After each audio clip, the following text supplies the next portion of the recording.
이 사건은 정당방위였다며 이 청년을 지지하는 여론과 계획된 살인이었다며 그를 비난하는 여론이 팽팽하게 대립되면서 미국 전역에서 많은 관심을 받았습니다. 보통의 사건과는 다르게 가해자가 유난히도 많은 사람들에게 관심과 지지를 받았었던 찰리텐 사건. 당시 배심원들과 판사마저도 편향된 판결을 내리게 되면서 청년은 마침내 자유의 몸이 됩니다. 그러나 놀랍게도 그는 현재 수감 중에 있습니다. 도대체 어떤 사건이길래 무죄 판결을 받았던 청년이 지금은 감옥살이를 하고 있는 걸까요? 찰리텐은 캐나다에서 중국계 출신인 짐과 진 부부의 막내 아들로 태어났습니다. 그리고 찰리가 7살 때 이들 가족은 더 나은 삶을 꿈꾸며 미국의 피츠버그로 이주하게 됩니다.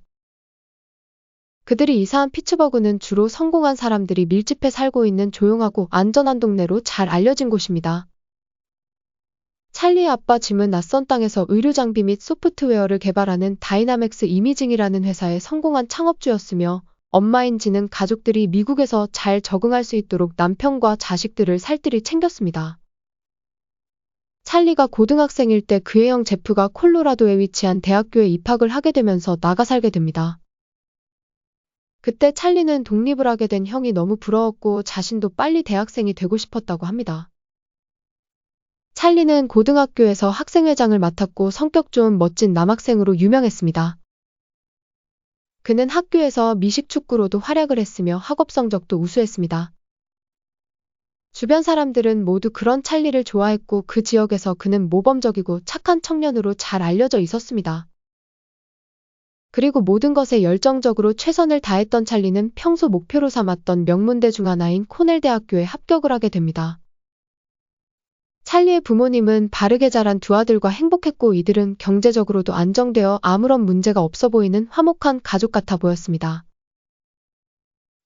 그런데 어느 날 이들 가족이 비극적인 사건으로 세상에 알려지게 될 거라고는 아무도 예상하지 못했습니다. 그리고 그것은 모두에게 충격이었습니다. 2015년 2월 5일 대학 생활을 성실하게 하고 있던 찰리가 미식축구 코치를 찾아갑니다. 한 번도 눈물을 보인 적이 없던 찰리가 그의 앞에서 눈물을 보이며 집에 일이 생겨서 가봐야 할 것 같다며 말을 합니다. 평소 아끼던 학생인 찰리가 걱정이 된 코치는 자신이 도울 수 있는 게 있다면 말해달라고 했지만 찰리는 슬픈 눈으로 도와줄 수 있는 게 없다고 말하고는 집으로 떠났습니다. 약 2시간을 운전해 피츠버그에 도착한 찰리는 오랜 친구였던 제이콥과 저녁 식사를 하기로 약속이 돼 있었습니다. 제이콥은 평소에 밝고 에너지 넘치는 찰리가 그날은 조금 이상하다고 생각했습니다. 찰리의 표정이 어딘가 힘들어 보였고 화가 나 있는 것처럼 보이기도 했다고 합니다.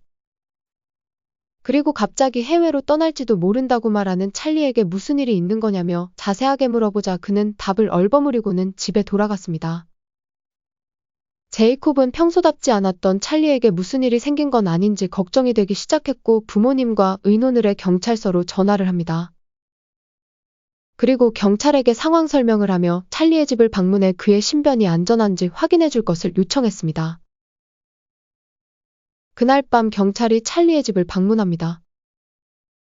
하지만 아무 일도 없어 보이는 그를 확인하고는 10분 정도 대화를 나누다 경찰은 그냥 돌아갔습니다. 4일 후인 2019년 2월 9일 밤 911에 전화 한 통이 다급하게 걸려옵니다. 911 center, what is the address of the emergency? Yes. Hi. This is Jane Pat.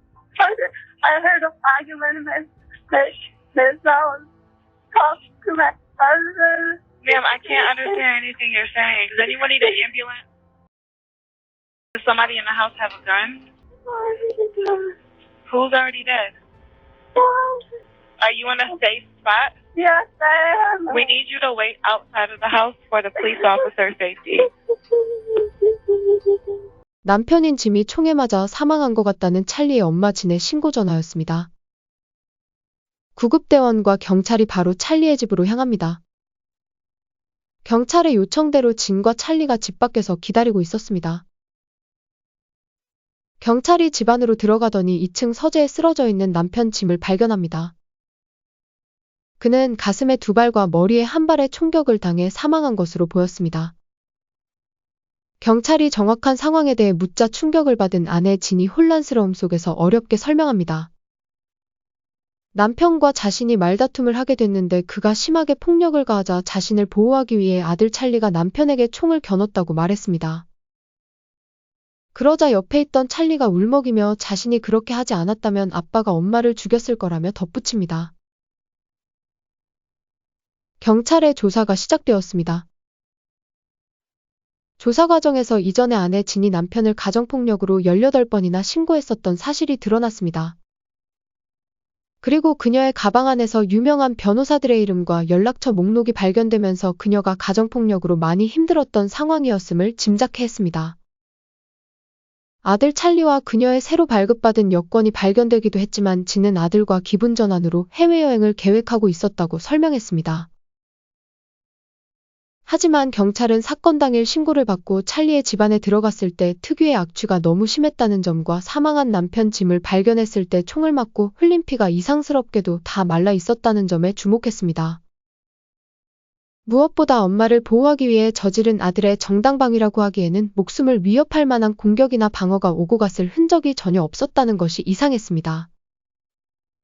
게다가 남편의 서재에서 발견된 그의 컴퓨터에는 비즈니스 파트너들과 주고받던 이메일이 그대로 열려 있었고 며칠 동안 그들의 이메일을 수신하지 않았다는 사실을 확인하게 됩니다. 경찰은 여러 가지 정황을 토대로 아내 진이 9.11에 신고하기 전에 이미 남편 짐이 사망한 지 적어도 며칠은 됐을 것이라 추정했습니다. 계획적인 살해였는지 아니면 방어를 위한 사고였는지가 이 사건에서 매우 중요했습니다. 경찰은 찰리의 주변 인물들을 만나 추가적인 증거를 수집합니다. 그러던 중 사건 당일 찰리가 친구들에게 쇼타임이라는 제목의 이메일을 보냈던 사실이 밝혀집니다. 그는 이메일에서 앞으로 어떤 일이 벌어지게 될 수도 있으며 혹시 경찰에게 연락이 오게 되면 아무것도 모른다고 하면 된다고 말했습니다. 경찰은 찰리를 살인 혐의로 체포합니다. 뉴스로 전해진 찰리의 체포 소식은 피츠버그 지역 사회에 큰 충격이었습니다. 찰리를 오랫동안 알고 지냈던 많은 사람들은 그가 살인을 저질렀다는 사실을 믿을 수가 없었고 이해할 수가 없었습니다. 사람들은 인터뷰에서 찰리의 바른 인성과 따뜻함을 기억하며 모두가 좋아했던 인기 많은 청년이 체포된 것에 가슴이 아프다고 말합니다. 보고만 있을 수 없었던 찰리의 친한 친구인 애나는 그의 무죄를 입증하기 위해 고펀드미에서 찰리를 위한 모금 페이지를 만들어 변호 비용을 마련하려 힘썼습니다. 그렇게 시작된 모금 운동이 널리 퍼지게 되면서 많은 사람들의 관심을 받게 되었고 순식간에 약 6,500만 원이 모아집니다. 이렇게 많은 사람들의 관심과 지지를 받고 있는 가운데 찰리에 관한 충격적인 사실들이 더 알려집니다. 그토록 바른 청년이었던 찰리가 가정폭력이 심한 가정에서 자랐다는 사실입니다. 학창시절 그의 친한 친구 중 한 명은 찰리에게 신변이 위험하다고 생각이 들면 바로 신호를 보내라며 말했을 정도였다고 합니다. 어떤 친구는 찰리가 위험을 알리도록 창문에 형광색 스티커를 붙여놓도록 하는 그들만의 신호를 정했던 적도 있었다고 합니다. 찰리의 아빠는 특히 엄마 진에게 폭력이 심했고 너무 심할 때면 찰리와 그의 형인 제프가 전화기에 911을 입력해놓고 언제든 바로 신고 전화를 할 수 있도록 준비를 해놨습니다. 수년간 반복되는 신고와 비상연락에 그를 가족으로부터 한동안 분리되도록 조치를 취하기도 했지만 달라지는 건 아무것도 없었습니다. 사건이 일어나기 10일 전, 엄마 진이 늦은 밤에 찰리에게 전화를 했고 아빠의 폭력이 더 심해졌다고 알렸다고 합니다. 그리고 찰리는 자신을 죽일지도 모른다고 말하는 엄마가 두려움에 떨고 있는 걸 알았습니다.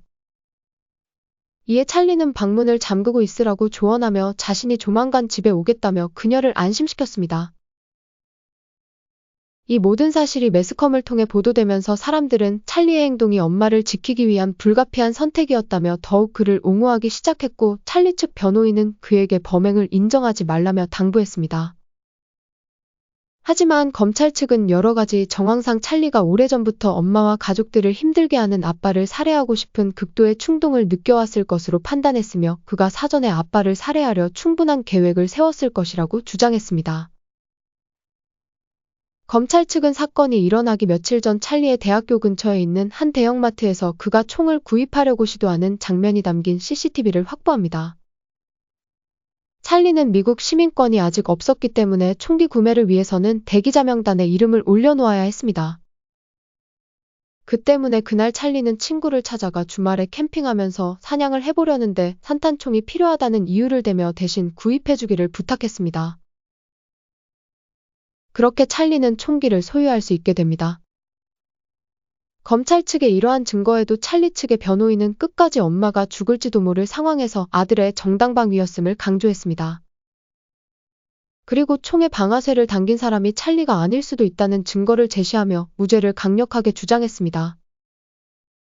실제로 총에서 3명의 DNA가 발견되었지만 찰리의 것은 없었다고 합니다. 찰리의 DNA는 총알에서만 발견됐습니다. 이러한 정황으로 찰리 측 변호인은 그가 총알을 넣었을 수는 있지만 발사했다는 증거는 불충분하다며 무죄를 주장합니다.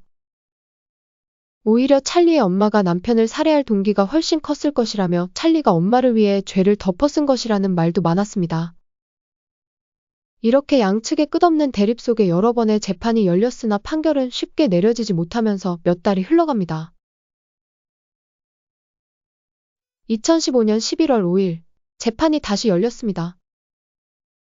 그리고 그날 법정에서 판사는 모두를 놀라게 합니다. 판사는 찰리의 살인 혐의를 기각하며 예정돼 있던 다음 재판을 모두 취소했습니다. 검찰 측은 판결을 받아들일 수가 없었고 판사에게 자격미달이라며 소리를 지르면서 법정은 아수라장이 됩니다. 하지만 판결을 뒤집을 수는 없었습니다. 한편 자유의 몸이 된 찰리와 그의 변호인은 너무나 기뻤습니다. 찰리의 판결은 그날 헤드라인 뉴스가 되었고 그 소식에 양측 사람들 모두가 놀라게 됩니다. 얼마 후 범죄 혐의로 체포되면서 다니고 있던 코넬 대학교를 자퇴했어야 했던 찰리는 다시 대학에 진학하기 위해 노력했습니다. 그리고 나중에 시카고 주립대학교에 합격한 그는 학생으로 돌아가 자신의 인생을 열심히 살아갑니다. 그렇게 약 2년이란 시간이 흘러갑니다.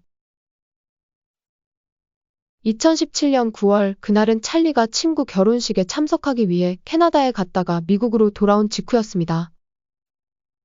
그런데 그가 다시 체포됩니다. 당시 기각된 판결을 뒤집을 수 없었던 검찰 측이 계속적으로 항소를 하며 증거를 제출하자 법원은 마침내 받아들이게 됩니다.